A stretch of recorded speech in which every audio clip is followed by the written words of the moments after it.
My band is looking for a record company to release our first CD. Is there anything we should be careful of? That's a good question. So let's see. Yes, there are a couple of things you should be careful of.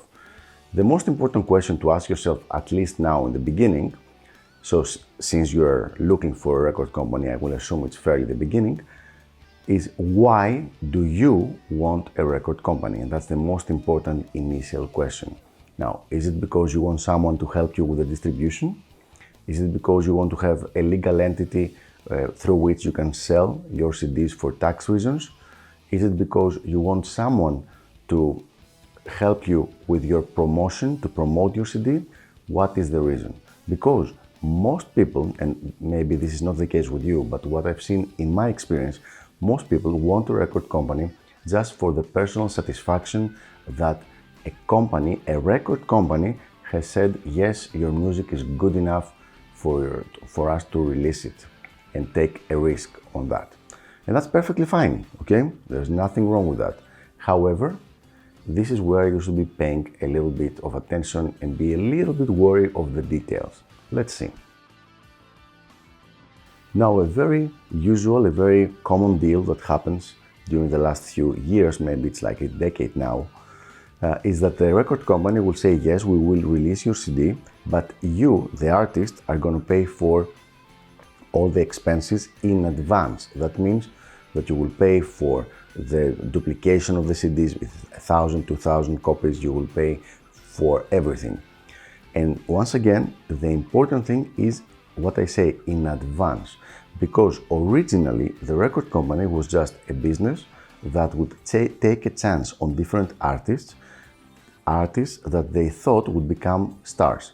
And then they would do their best to make them stars so that they could recoup their expenses, the expenses that they made on the artist. If you're enjoying this show and you want to be notified whenever a new video comes out, make sure you press subscribe right here, okay? And also press the notification bell so that you can get a notification every time we release a new video.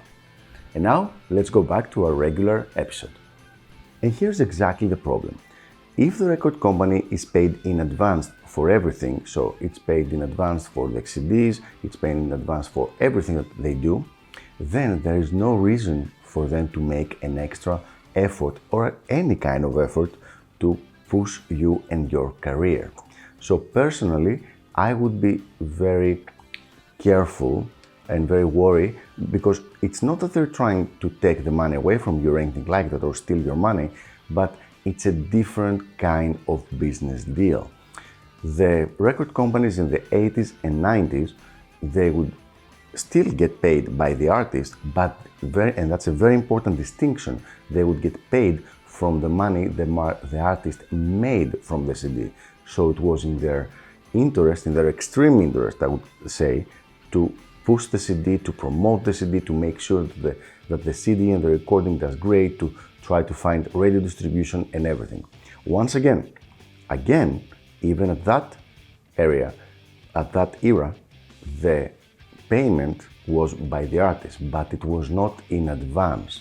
It was after the CD or the record or even the song had become successful and had generated income, and from the income, that means from the results of the company, then the company would pay the expenses. So if you go to a record company and they ask you, yes, you have to pay 5,000 euros or $5,000 for us to create the CD and to make copies of it and everything, then that's, once again, nothing against the record company, it's just a different deal, and you have to think about it if you're okay with this deal. So there you have it. I hope this was helpful. Make sure you like and subscribe if you're interested in getting all the new guitar stuff and the answers to your guitar questions. And also, if you want me to answer any of your questions in a future video, just write it in the comments and I will do my best to get to it right away. Bye bye.